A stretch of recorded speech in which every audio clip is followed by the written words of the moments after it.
you how to code in Rust, but it's going to be a little weird because I don't know how to code in Rust. I just have this Solana sniper that is buying tokens when they're first launched. Not immediately because Python's slow, but this is built in Python and it's been doing well for me.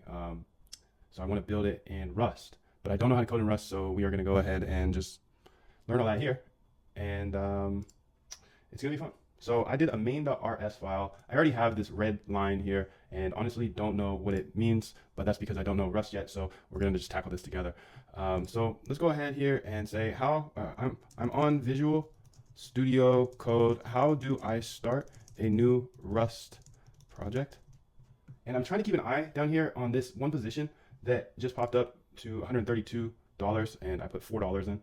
The sniper bot for $4. Don't do this at home. It's way too risky for you, and it is not like something I want to. Yeah, I'm not a financial advisor. Don't follow me in this stuff. I'm just a crypto nerd that is building stuff and seeing what works. And this is a sniper that I built in Python, and now I want to build it in Rust because I want to learn Rust because I want to be like cool kids. Cool kids know Rust, and I don't know Rust. My name is Moondev. I believe code is a great equalizer. That's why I do share all this information. So I'm trying to keep an eye on this token to see if it actually gets us out of it. USD value. You see the TP is 120, and this token is over 120, but I think it goes through the P&L close first. Done closing, losing positions. Dang, so it didn't do it. I wonder why. Let's scroll back. I'm already getting distracted by a live bot, but that's fine because I just show what I'm actually doing here every single day. And since the Python bot has this position that just went crazy, I want to see it exit it. So let's just keep an eye on it. I want to get back to the point of learning Rust here. So let's keep an eye on it. Hopefully it closes that position before it dumps all the way back down. But at the end of the day, I'm closing that because I don't really care what happens. I want to see what happens over the course of multiple tokens. So here we are. And let's go ahead and read through this. Oh, actually, before that, I want to grab this. Thank you for everybody that shared their ideas about Rust and how to learn Rust as fast as possible. Any resources about Rust.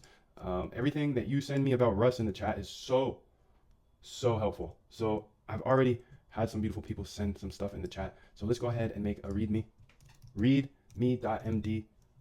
Learning Rust to improve my sniper bot. It's currently in Python and I want to make it faster. So I'm learning Rust. I'm just a Python pleb and want to know what all the cool kids know. I don't know how long this is going to take, but I'm going to go now. Okay, so here's ideas. The chat fam, thank you so much. If you have more ideas of things I need to do, the official Rust book looks like a good place to start. Right from the horse's mouth.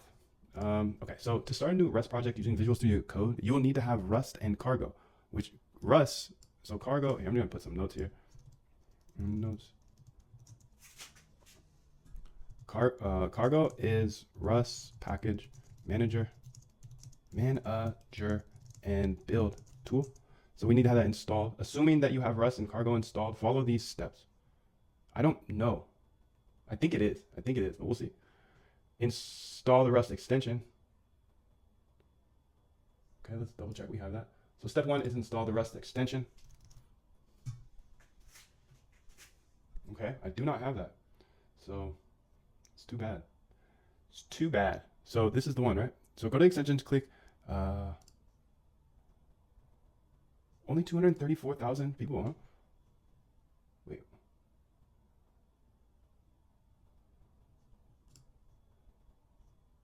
By Russ Lang. This ain't it. That ain't it. This one's it. Go to extensions, view, blah, blah, search for Rust and find the Russ Lang or Rust Analyzer.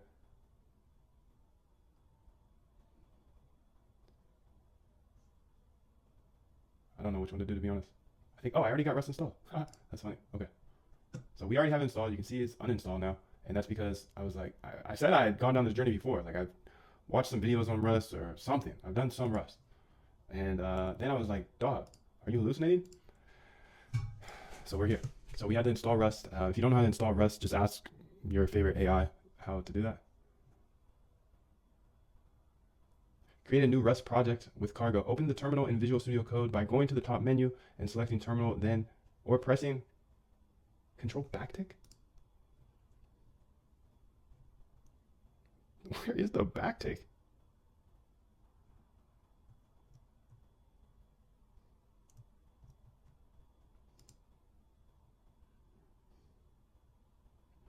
All right, so thing one we're doing today is trying to find the backtick on the computer keyboard.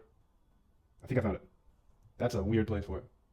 That is, I don't think I've ever used that. But look at that, we learned something new already, so that's awesome. Control backtick.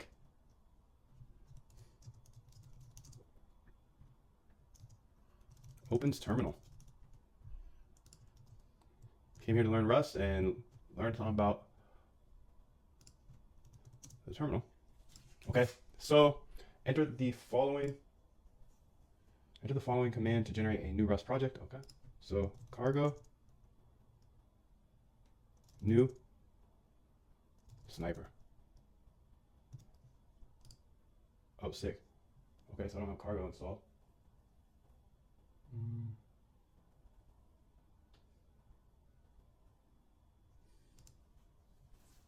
So I have Rust, but not Cargo. Okay, I don't know, but Cargo is Rust package. So to start a new project, you type in Cargo, new project name.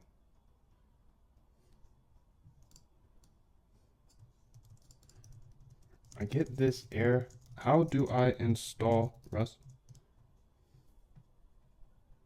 I think that's what I did.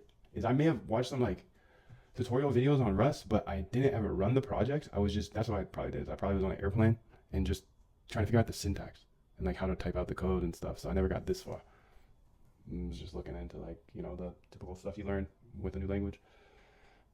How to do like variables, loops, all that weird stuff that we have to learn as coders and we don't actually know. It appears that you don't have Rust and Cargo installed on your system, which is why your shell cannot find the Cargo command. Cargo is Rust's build system and package manager and typically comes with the installation of Rust.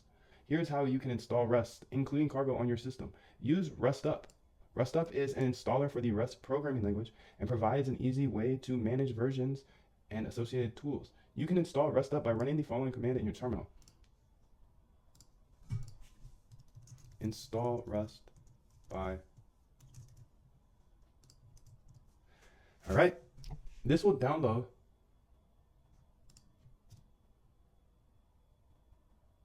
Okay, this will download a script and start the installation. You'll be prompted to proceed with the installation. Typically, just hit enter. Update your system paths. After the installation script has run, you may need to add the Cargo's bin directory to your system path manually. RustUp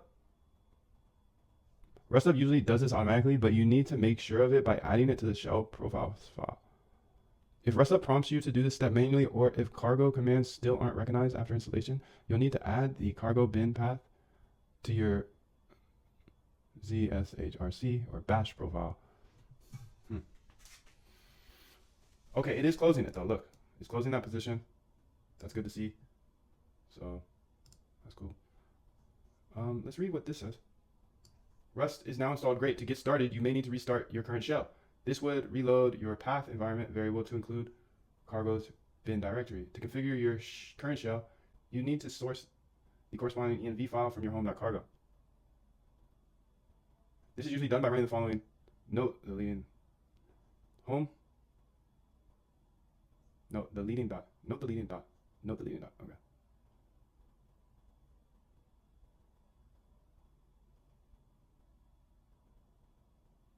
What's this fish stuff going on here?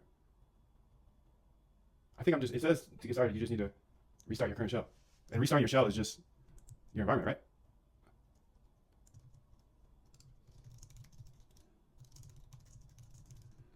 Some humbling stuff, fellas. It's some humbling stuff. Oh, restarting your current shell means refreshing or reloading the command line interface, CLI. This is often done to apply changes made.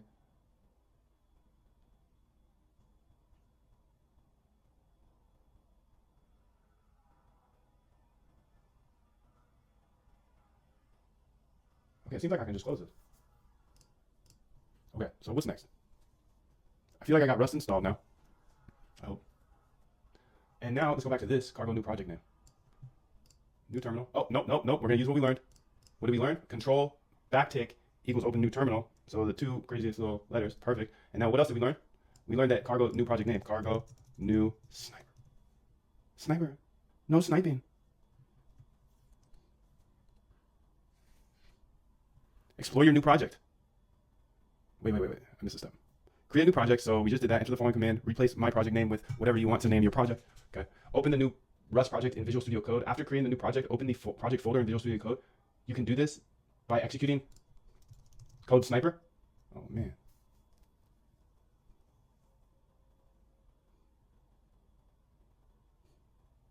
Or you can use Visual Studio Code interface to open the folder by going to File, Open Folder. But where is that folder? All right, I'm just gonna do some folder management stuff here. So peace. Okay, so where would that folder be? Where would that folder be? I have no idea, dude. I honestly have no idea where that folder would be.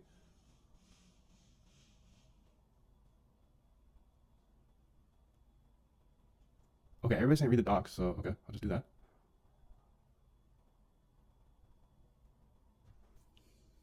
Read the docs. Technically faster than Python. The snipe.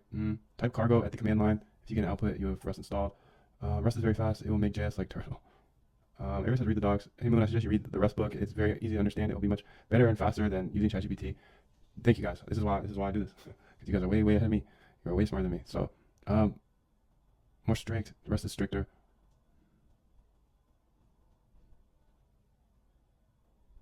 Oh, is this CD in the sniper?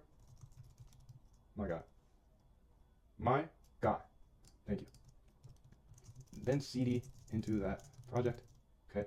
And then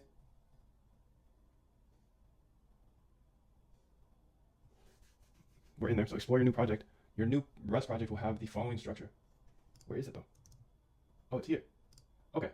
Thank you guys. So it has a cargo.toml, the manifest file for your project. It contains metadata about your project and dependencies. The source file, I'm gonna copy this actually.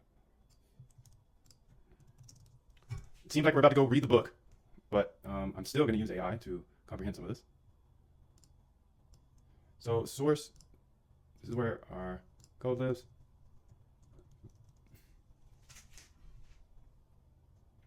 Main.rs.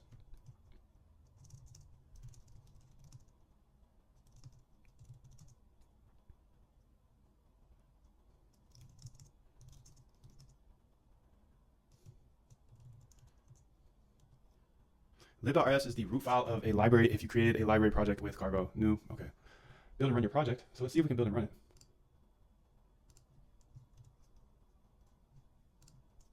Cargo, build, sick. All right, this is what they're talking about. I know that you gotta like build and run. Now I understand the meme, bro. 2 seconds in. Think I know this. Think I already know how to code here. Okay, so then you have to cargo build, then cargo run to run the project. Okay, so we're Gucci here, and it sounds like I need to read the book, so we'll do that. How do we get the book? Well,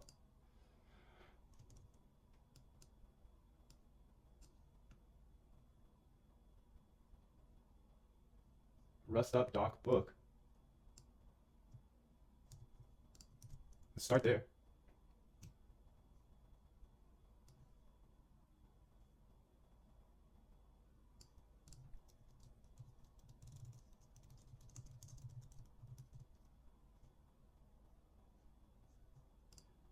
Okay, just use that browser. That's dope. Rust up doc 2 dashes. I think I just copied it incorrectly. Perfect.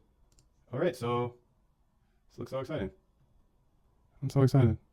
I'm just so excited to learn this Rust here with a bookity book. Okay, let's go ahead and let's just learn it because that's what we're doing right here. So this version of the text assumes you're using Rust 1.6, 1.67 or later. See the installation chapter to install or update Rust. Okay, the HTML format is available online at this. Oh, this is offline right now. Cool.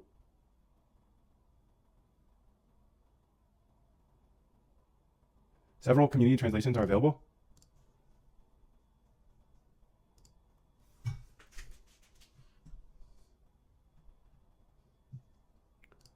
All right, forward.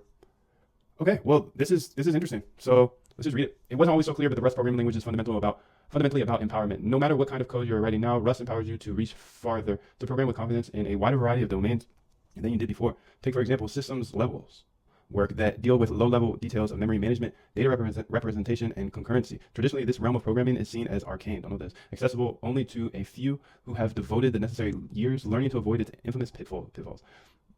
And even those who practice it do so with caution, lest their code be open to exploits, crashes, and corruption.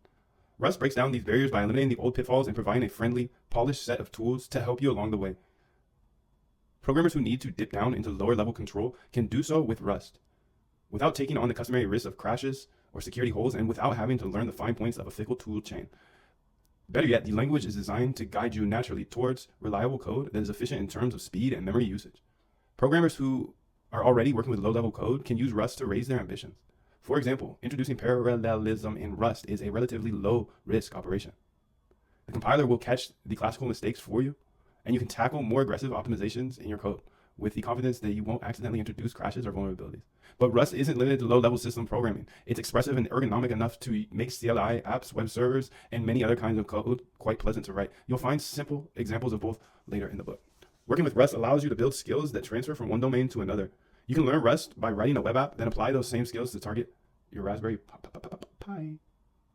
This book fully embraces the potential of Rust to empower its users. It's a friendly and approachable text intended to help you level up not just your knowledge of Rust, but also your reach and confidence as a programmer in general. So dive in, get ready to learn, and welcome to the Rust community.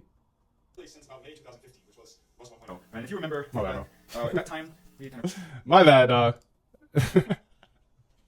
Yeah, I be tripping sometimes. My bad.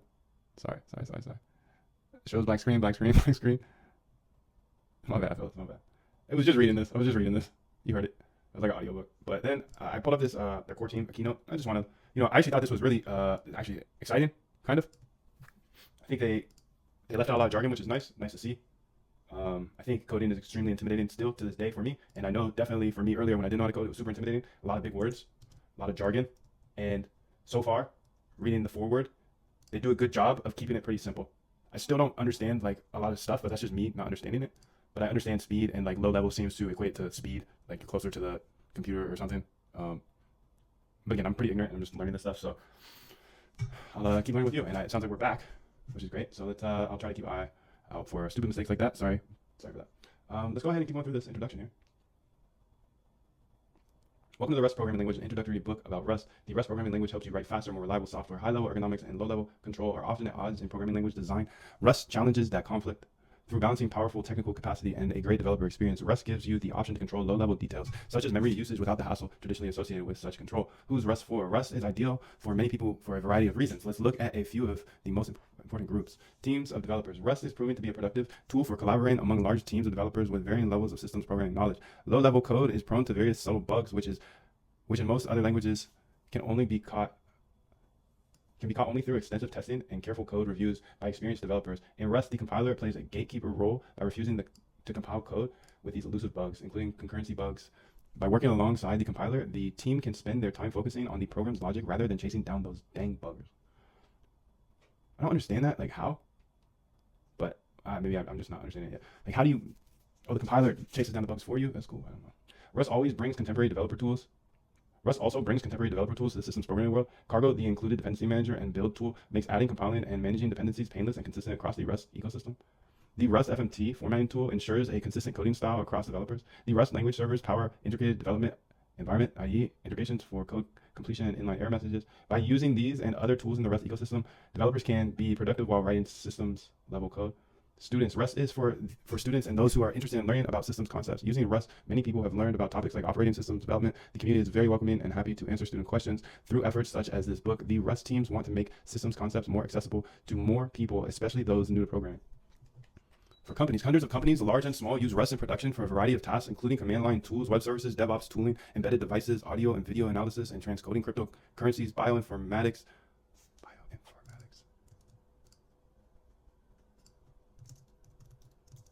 I don't know what that is.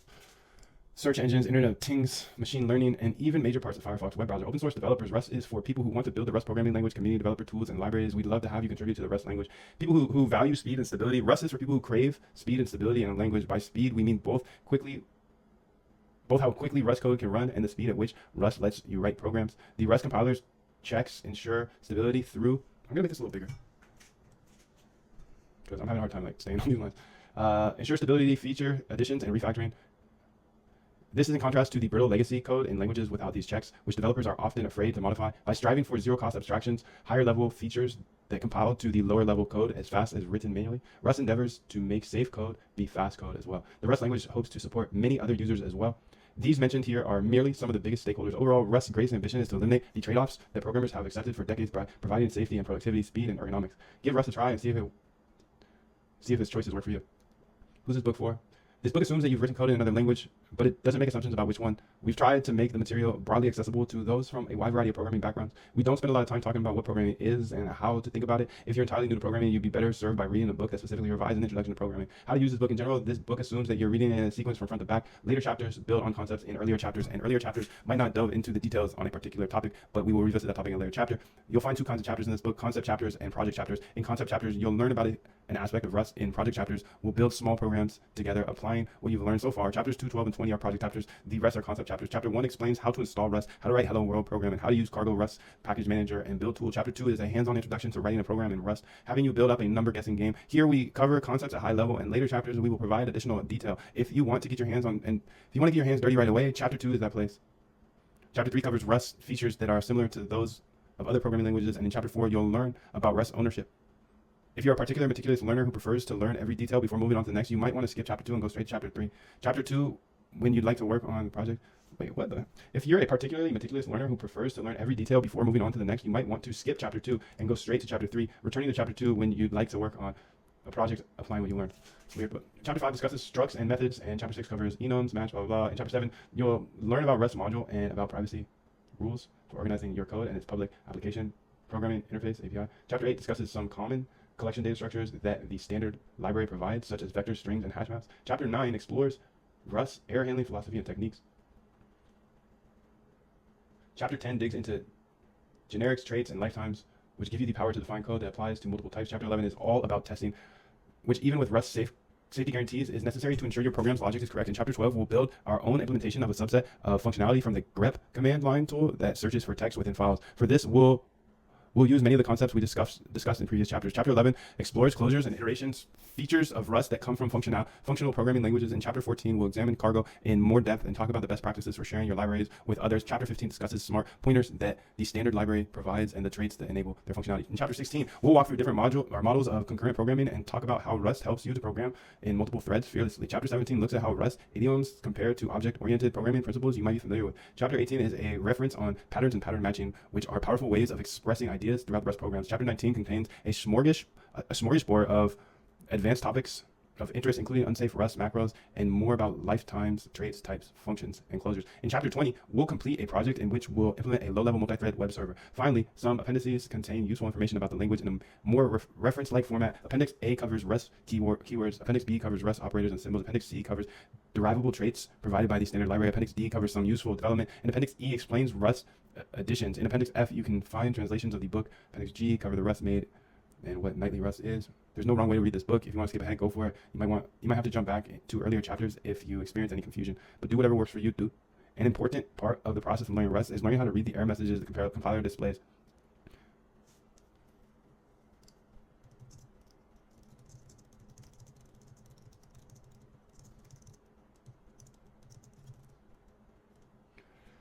These will guide you towards working code. As such, we'll provide many examples that don't compile along with error messages the compiler will show you in each situation. Know that if you enter and run a random example, it may not compile. Make sure you read the surrounding text to see whether the example you're trying to run is meant to be an error. Ferris will also help you distinguish code that isn't meant to work. This code does not compile, this code panics, this code does not produce. In most situations, will lead you. So they've got an NFT. That's what you're telling me. You're telling me that Rust has an NFT. You're telling me they have a meme coin. That's essentially what you're telling me with this little kilo guy. That's why everybody's so obsessed with Rust. And yes, so far we've gone through the preface and the introduction, and all conclusions have been made that Rust is a cult, and their mascot is this guy. So it's really no different than NFTs or meme coins. It's a cult. Might be really good technology. That's awesome. Either way, it's a cult. And when it comes to technology, I like cults. I like to find them. So I'm happy. I'm happy to be joining the Rust community. Maybe I'll grab me a little PFP, a little Rust PFP. That'd be nice. So that's gonna be fun. I'm excited. I'm excited to be a Rust guy. And so far, you see my sniper running down here in the bottom left, and it is volatile. Boy, oh boy. Let's see if it ever got out of that position. So I built this sniper in Python. but everybody's making fun of me because I don't know Rust. And you know, like that's one thing to be made fun of. That's cool, but like you're just telling me what to do, dude. You know, if somebody's so smart that they put a comment, negative or positive, it's like, thanks, bro. You're right. You're actually right. I don't have is that what they call it? A low level programming skill? So I can't compete on speed. I haven't really chosen to compete on speed, but now I kind of want to not compete on speed per se, but in order to parse through all of these Solana transactions and stuff, inherently need speed. So that's why I'm learning Rust here. So pardon my awful reading. I will go ahead and read a couple of the comments. Let's get Rusty videos for all the book pretty good, and you only need to watch about 10 videos to get the speed. The Rust compiler will be your ChatGPT. It could be annoying in the beginning, but you'll get used to it, and it's for your benefit. Interesting. It's good to know. Put that on the note sheet here. I appreciate any tips you have when it comes to Rust. I'm brand new, so I'm just learning how to code in Rust so I can apply that to my Solana Sniper that is built in Python, and I just want to make it a little faster. HFG, what's up, dude? I'm doing well. How are you? HFG says he doesn't love Rust. He found it hard to understand, and that's what I've heard as well. MD says the same thing. And then Fode says the Rust is hard indeed, but rewarding, I think. And that's why I'm headed towards that way. That's why I'm on it, is because I think hard things are good in this world. Well, yeah, and I meant this world of algo trading, but really just in this world in general. You know, separation. Life is about separation. What can you do to build your edge? A lot of people know Rust, and I don't. So I build my edge other ways. I'm not competing on speed, but here we need to process data fast. I need to process data fast. Not necessarily like I'm trying to like be the HFT king of crypto or anything like that. I'm not really interested in that. But to get the signal out of all of the noise on the Solana blockchain, I got to be able to process the data fast. So I'm going to go grab some water and use the restroom because, yeah, it's just I've been here for a minute. And feel free to do the same thing. It'll probably be about like a minute and a half, 2 minutes. But we got a lot to go through here. And when I'm back here, we're going to do this part and keep going. Because I am not a professional Ruster yet, but I will be. I will be a professional Ruster soon. Be back in 60 to 120 seconds.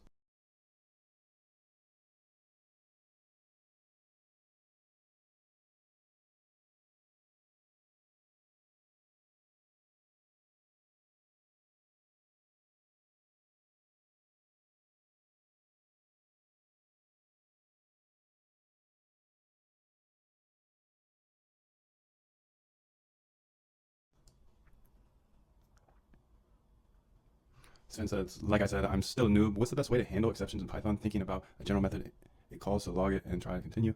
Should that work, or is that not done? I don't know about that. Aruna says you can handle exceptions with try code here, accept another code here. Yeah, that's how I do it. But I didn't know if you meant more than that. Like, if you're asking something I just don't know. But I use try and exceptions quite often. And let me just go ahead and show you, because I probably have some code right here. Try. Oh, for example, when running this bot, I'm running it every 10 seconds, but if it fails, then it prints out, you know, maybe my internet's out, I don't know, but then it prints out the error and then sleeps and then it'll try again. So in order to run bots, I just do this loop. This is like my loop thing that I use pretty much for every single bot ever, all bots. Yeah, so looks like that's twerking. Let's see if we made any transactions lately on the Solana Sniper. This Solana Sniper is built in Python, so it's, you know, it's slow, I guess. It is slow. So I want to learn Rust, and I will continue to learn Rust now. So getting started, let's start your Rust journey. There's a lot to learn, but every journey starts somewhere. In this chapter, we'll discuss installing Rust on Linux, Mac OS, and Windows, writing a program that prints hello world, using Cargo Rust package manager, and build a system. All right, by the way, this Sniper here is just an evolution of the algo trading process. You know, every single day I wake up and I research new strategies or ways to generate alpha, and then I backtest those ideas. If the backtests look good, then I implement it into a trading bot that trades 24/7. I'm doing this process for about 3.5 years now. Every single day it leads me to new things, and kind of like this Sniper bot that is sniping using Bird Eye right now to get information, and then using Jupiter to buy and sell tokens. But I want to make it faster. And how do I make it faster? I'm going to use Rust, but I don't know Rust. So I'm learning Rust. All this is in Python. Everything I teach in the bootcamp is in Python.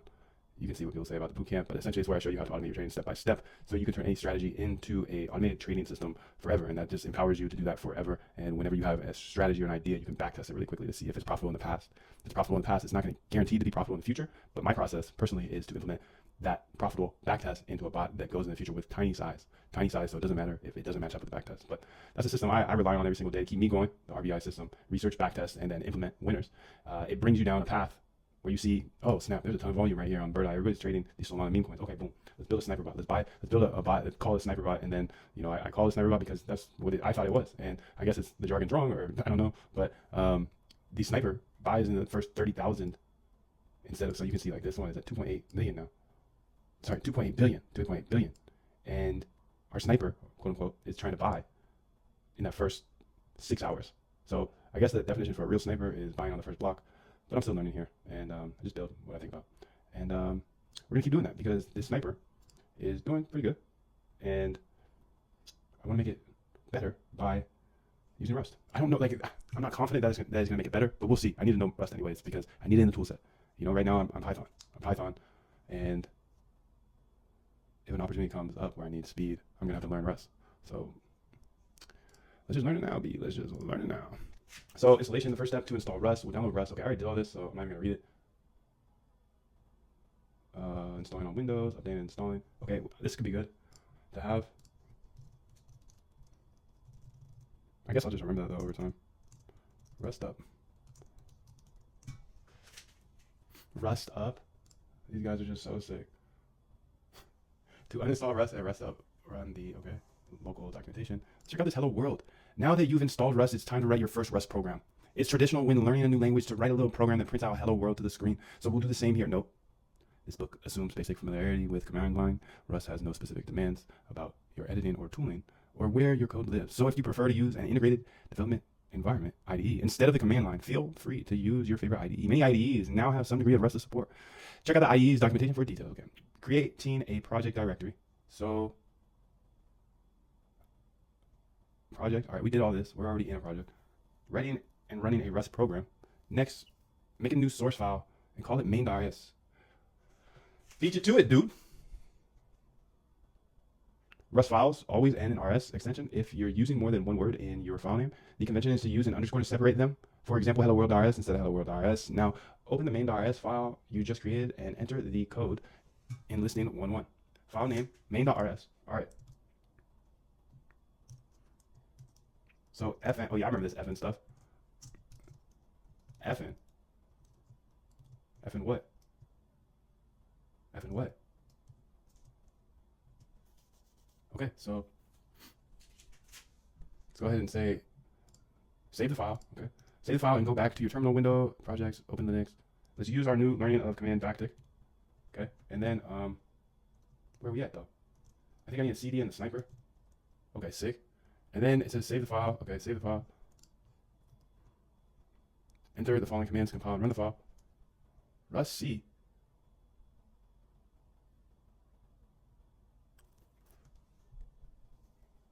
Enter the following commands. Okay, so I'll just enter the following commands. How about that? Don't think about it too hard, dog. Don't think about it too much. Aborting due to couldn't read, no such file.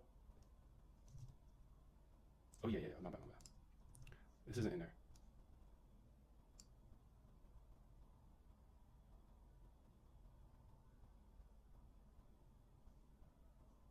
So how about now? Oh snap. Okay, sick. So Rust C is Rust compile. Appreciate you, dude. Ideas.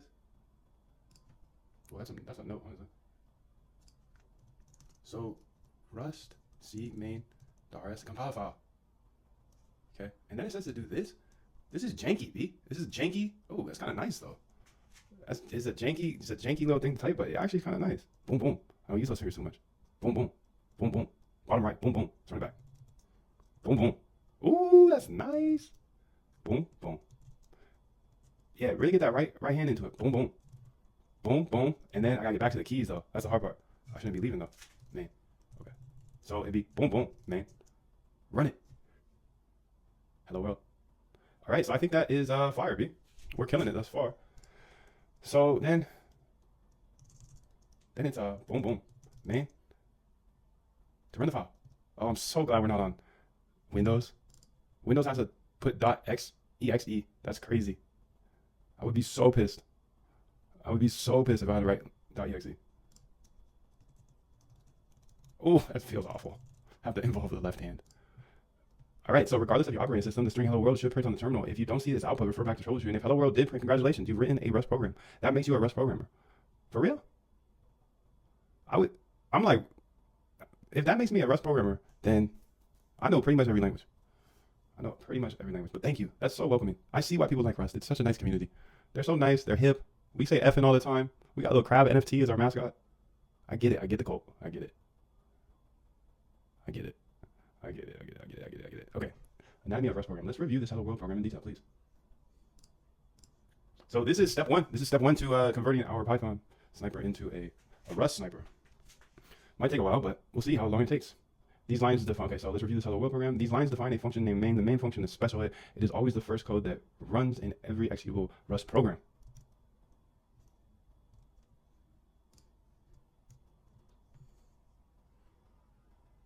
Here, the first line declares a function named main that has no parameters and returns nothing. If there were parameters, they would go inside the parentheses.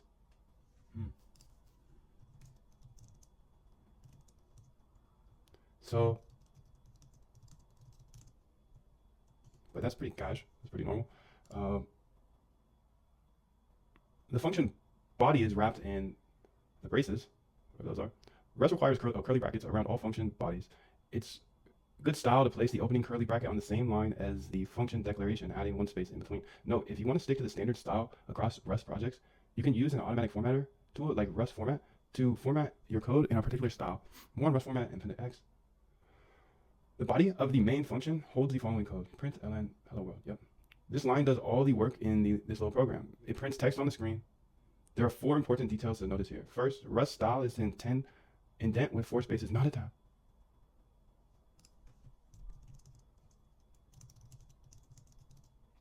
I don't get that, but whatever, dude. So I'm gonna be up in here putting tabs in, and that's kind of whack. But I don't get it. I watched the Silicon Valley, you know, I see the joke, and I know there's tabs or spaces. But I'm a noob, so I wasn't here. I wasn't here on the joke, and I don't get why we should tap the thing 4 times. Must be less memory or something. 1, 2, 3, 4. So 4 spaces, not a tab. I'm cool with both sides. I banged blue and the red. I'm sorry I had to. Second, println calls a Rust macro. If it had called a function instead, it would be entered as a println. Second, println calls a Rust macro. Okay. If it had called a function instead, it would be entered as println without the. Oh, okay. The println with is a macro.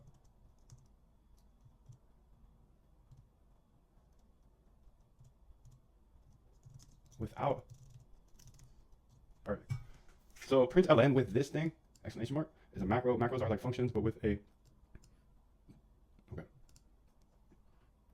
We'll discuss Rust macros in more detail in chapter 19. For now, you just need to know that using an exclamation mark means that you're calling a macro instead of a normal function, and that macros don't always follow the same rules as functions. Third, you see the hello world string? I do. We pass this string as an argument to println, and the string is printed on the screen. Fourth, we end the line with a semicolon. Oh, I get it now. Before they called out semicolon, and I didn't know what that meant, but now I get it. Let's go look at our code. Print hello world. It needs to be there. It needs to be there. Wait, why did it work though?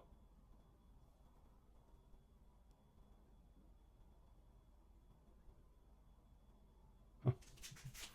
No sé, mi amigo, no sé.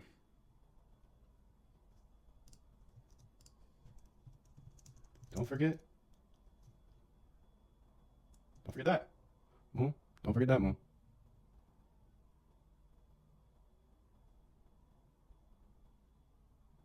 So where was I?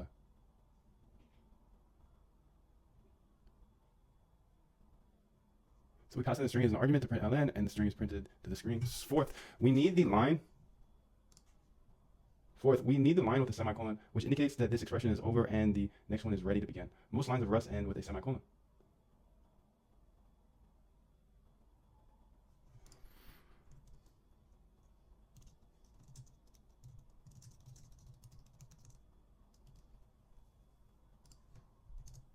Okay.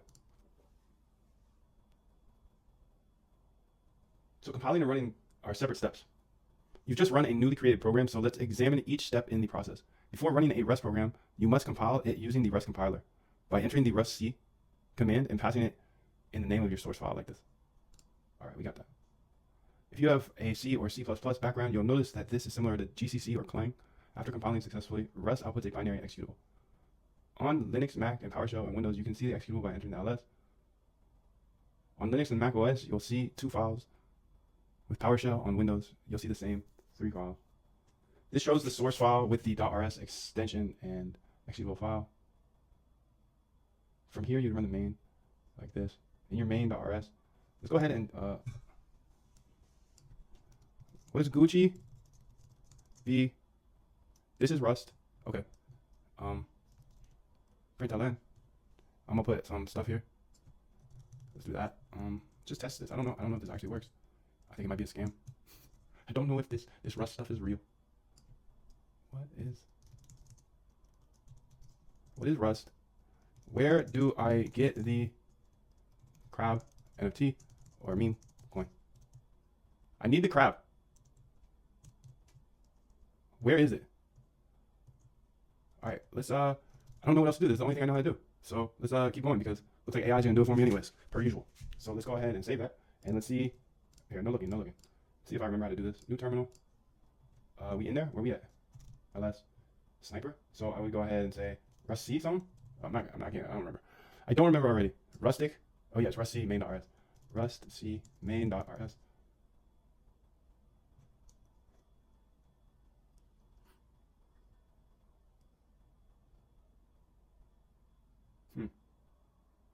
Rust C main.rs.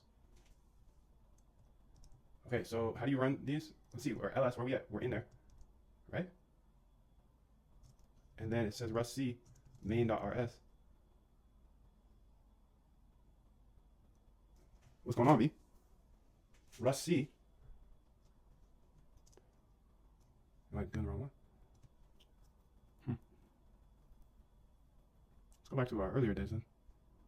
So I'm still doing, I need to compile it by compiling the name main. Am I spelling everything right? Probably not.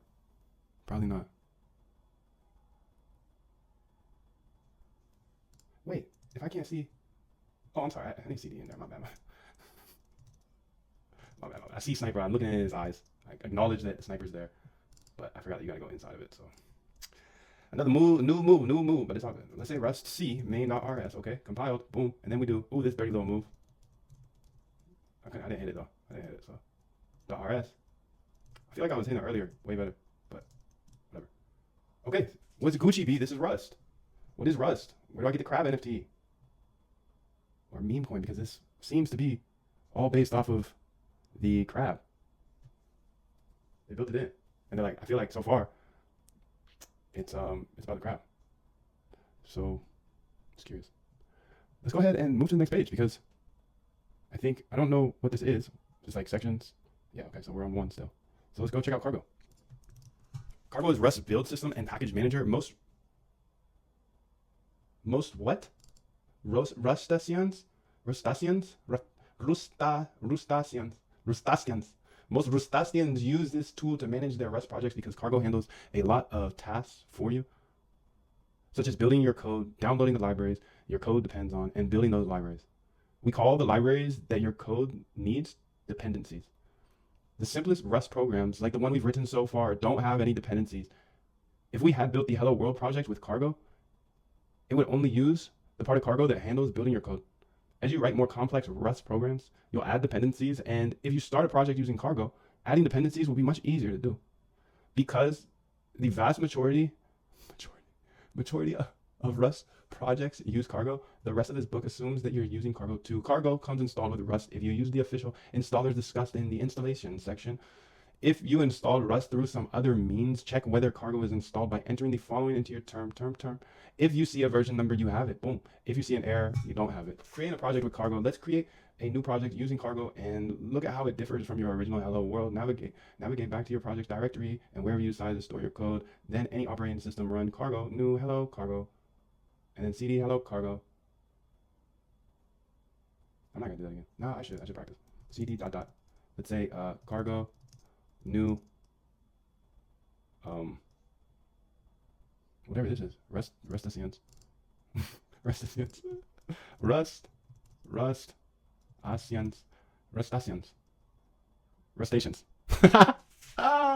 Oh my god, there's Rustaceans. Dang, that's wild, B. That's wild. We got any Rustaceans over on Solana yet? I mean, I assume.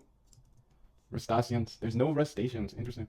Well, ping me if there ever is, because that's Rustaceans. Rustaceans. There's no Rustaceans. That's crazy. Rustaceans. Nope. Rustaceans. Maybe it's not Rustacean though. Like now, I don't even know. I honestly don't know what it is because now I just typed it into Google, and what are Rustaceans? They're crabs. Hmm. Okay, tomato name.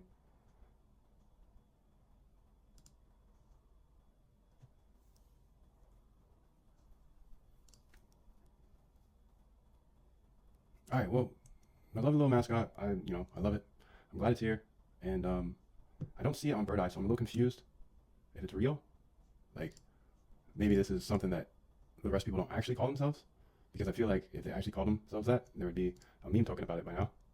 But then again, you know, you have to be a developer in order to know about these Rustaceans or Rustaceans or whatever it is, whatever this meme coin is they're talking about. I don't know what's going on with that. I just don't know what's going on with that. But Rustaceans, we're gonna make a new cargo new, okay? And then what did it say? It said CD into Rustaceans. Okay, I'm in there. The first command creates a new directory.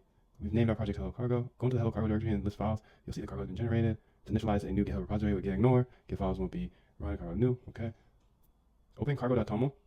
In your text editor of choice, it should look similar to this. See more keys and definitions. So if we open that up, it's in so you gotta slow down, bro. So I can't go too fast. Cargo. Sick. There's my thing, and then the same thing should be for this guy. Rustaceans. Rustaceans. Okay. Tom's obvious minimal language format. Interesting. Which is cargo's configuration format. The first line package is a section heading that indicates that the following statements are configured. As we add more information to this file, we'll add other sections. The next 3 lines set the configuration information cargo needs to compile your program, the name, the version, and the addition of Rust to use. We talk about the addition key and appendix E. The last line dependencies is the start of a section for you to list any of your project's dependencies. In Rust, packages of code are referred to as crates. We won't need any other crates for this project. Packages of code. Packages of code are called crates because it had to be something different. We won't need any other crates for this project, but we will in the first chapter, project in chapter 2. Now the source main RS. Now open the source name, file name, print hello world, cargo generate hello world program, just like the one you wrote in listing 1.1. So far, the difference between our project and the project cargo generator are that cargo placed the code in a src file, and we have a cargo.toml configuration file in the top directory. Cargo expects your source files to live inside the source directory. Oh, source files, okay. The top level project directory is just for README files. Okay, well, I better write that down, huh? Before I be messing that up. So let's go ahead and say cargo expects source files to live inside source directory. The top level project dir is just for README. If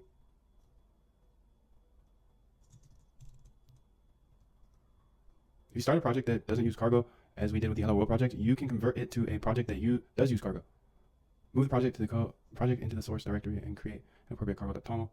Building and running a cargo project. Now let's look at what differences happen when we build and run the Hello World program from cargo. From your Hello Cargo directory, build your project by entering the following command.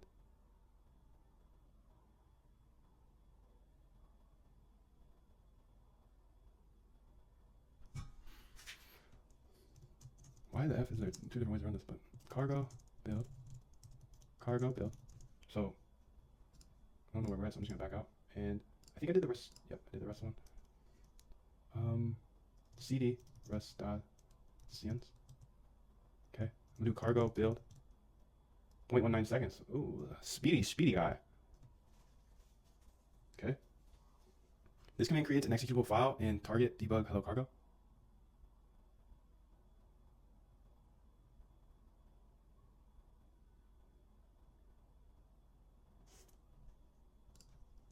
This command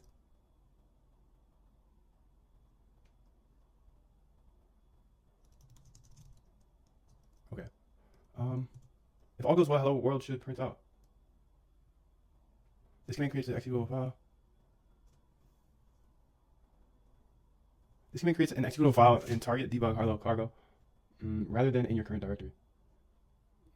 Because the default build is a debug build. Cargo puts the binary in a directory named debug. You can run the executable with this command.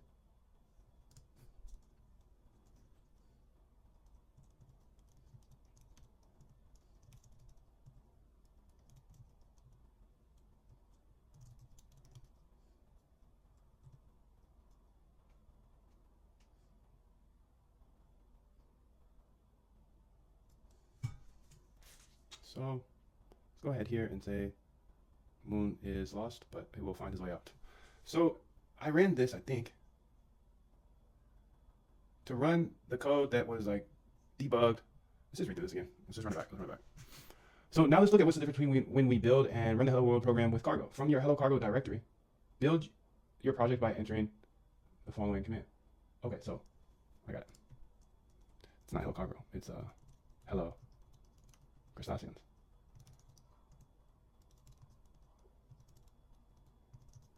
I'll tell you, this is a crusty language so far. Crusty. Hello world. Boom. Okay, got it. Don't know why. There's two different ways. There seems to be two different ways to run code on Rust, because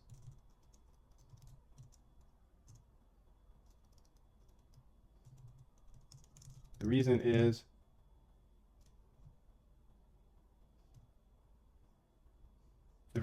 that Cargo is a package manager and build tool, so it does more than just compile code. Okay. I'll take that for an answer. I will take that for an answer. And does that make sense to me fully? No, of course not, but that's all good, because we'll eventually make it make sense. Time is money B, and I'm putting my time into this because we got this Solana sniper down here and it's built in Python. Haha me. Haha Moondev, doing things the slow way. It is what it is, but I'm here showing you what I am doing each and every day, and today we are learning Rust because we're about to be some crusty rusties. And I can't wait. Let me go ahead and answer any questions there may be. Take a quick look over here. And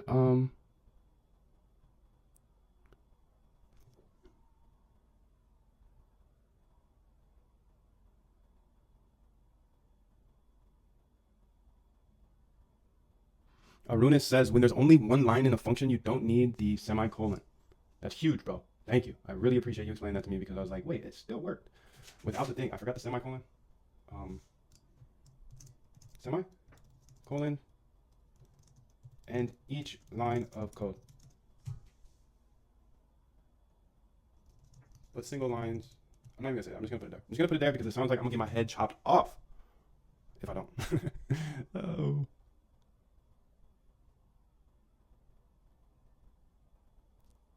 Keith asks, is Rust closer to C?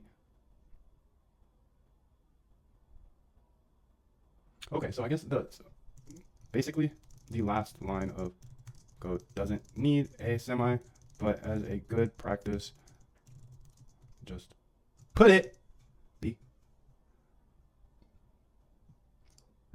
Yo, thank you. I should have gotten to the right directory. I appreciate you guys. That was clearly obvious to you guys, and I missed that one. Rastarians, indeed. Rastafarians.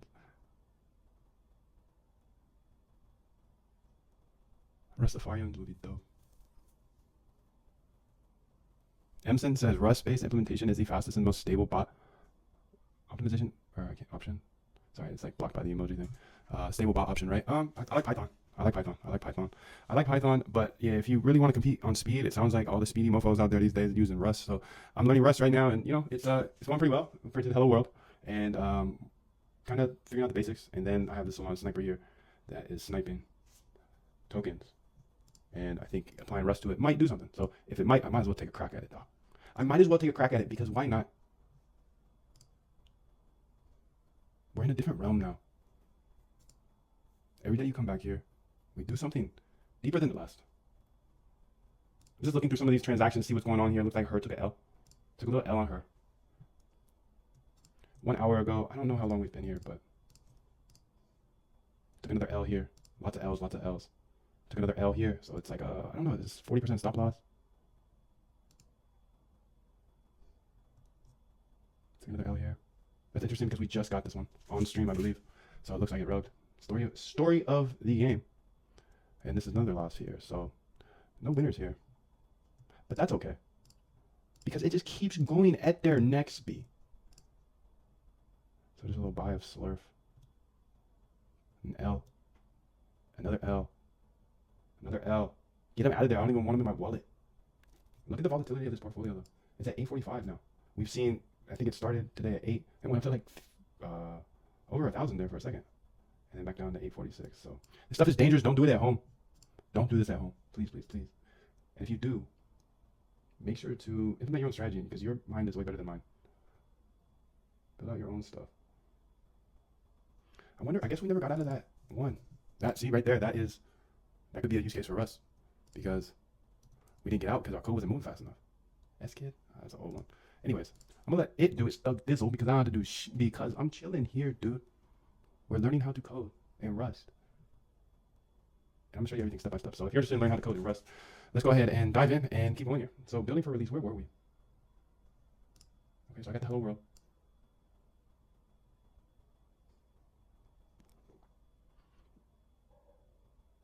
I was gonna say, okay, so if all goes well, hello world should print in the terminal, and we did.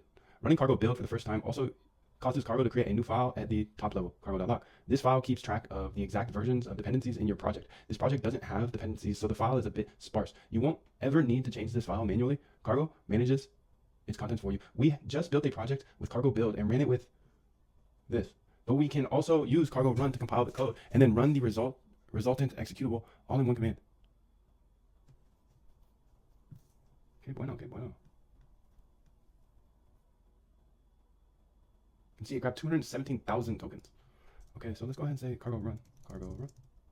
Okay, sick. So I was gonna say like that's a lot of typing to do. Using cargo run is a more convenient way than having to remember to run cargo build and then use the whole path to the binary cargo run. Cargo run does both.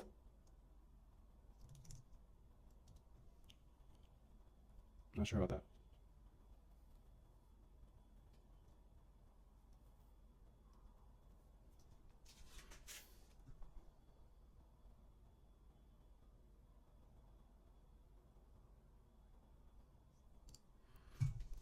It's a more convenient way than having to remember to run cargo build and then use a whole path like cargo run. Okay, so notice that this time we didn't see output indicating the cargo was compiling hello cargo. Cargo figured out that the files hadn't changed, so it didn't rebuild, but just ran the binary. If you had modified your source code, Cargo would have rebuilt the project before running it, and you would have seen this output. Cargo also provides a command called cargo check. This command quickly checks your code to make sure it compiles, but doesn't produce an executable.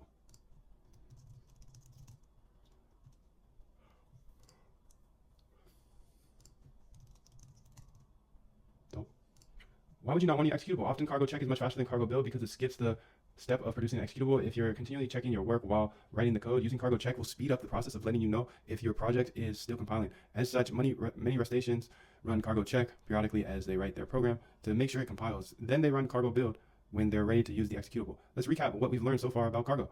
We can create a project using cargo new. We can build a project saying cargo build. We can build and run a project in one step called cargo run.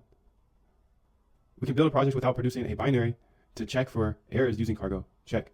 Instead of saving the result of the build in the same directory as your code, cargo stores it in the, I'm gonna snag all that. Let me get all that. Let me get all that. I'll take all that. Get out of here.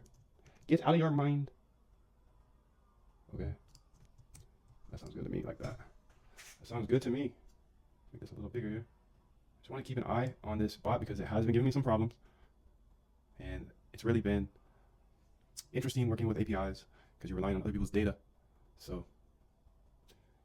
I guess, but I've been using, I guess exchanges are more direct. I don't know, but I feel like we're very dependent on their data here. So I look forward to understanding how to use Rust. An additional advantage of using Cargo is that the commands are the same no matter which operating system you're working on. So at this point, we'll no longer provide specific instructions for Linux and Mac OS versus Windows. Nice. Building for release. When your project is finally ready for release, you can use cargo build release to compile it with optimizations. This command will create an executable in target release instead of target debug. Interesting. That's not a good thing to do. I don't like doing that, but it's just I want something to like review what we did, you know, so we can understand it. I like to type it out better, but you know. Optimizations make your Rust code run faster, but turning them on lengthens the time it takes for your program to compile. This is why there are two different profiles, one for development when you want to rebuild quickly and often, and another for building the final program you'll give to a user that won't be rebuilt repeatedly and that will run as fast as possible. If you're benchmarking your code running time, be sure to run cargo build release and benchmark with the actual target release. Cargo as convention. With simple projects, Cargo doesn't provide a lot of value over using Rust C, but it will prove its worth as your programs become more intricate. Once programs grow to multiple files or need a dependency, it's much easier to let Cargo coordinate the build. Even though the Hello Cargo project is simple, it now uses much of the real tooling you'll use in the rest of your Rust career.